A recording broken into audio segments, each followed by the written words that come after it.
Ovo je četvrti put da učestvujete na najdugovečnijoj muzičkoj manifestaciji u Evropi.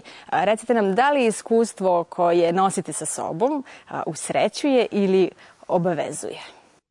To je dobro pitanje. Dakle, to je bukvalno meni vetar u leđa i nešto s čime ja svakodnevno i živim. Dakle, i svih ovih godina, počeo od 2004. godine kada sam ušao u te Eurosong vode, imam taj neki način života i komunikacije i mislim da je sad to jedna stvar koja je baš onako dobra u ovom slučaju.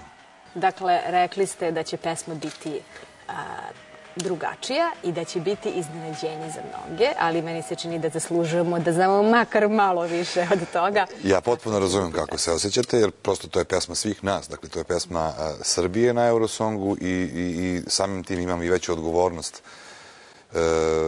prema celoj toj stvari. A mogu da kažem da je pesma već nastala. Znači, evo jedna ekskluzivna vest.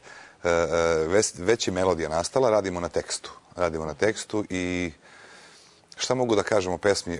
Obično se o pesmama i o muzici ne govori unapred, jer kada se to objavi, onda publika daje taj sud kako ste to uradili. Ali mislim da ovog puta je malo specifičnija situacija i ja bih mogu da kažem da je pesma dosta snažna.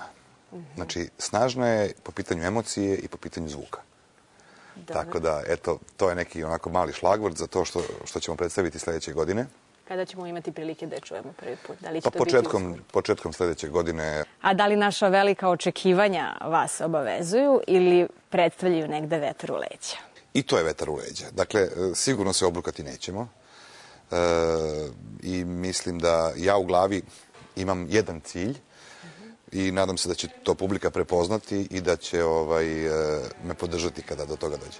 Željko, mnogo vam hvala na ovom razgovoru. Naravno, bodrimo vas, uz vas smo i želimo vam sve najbolje.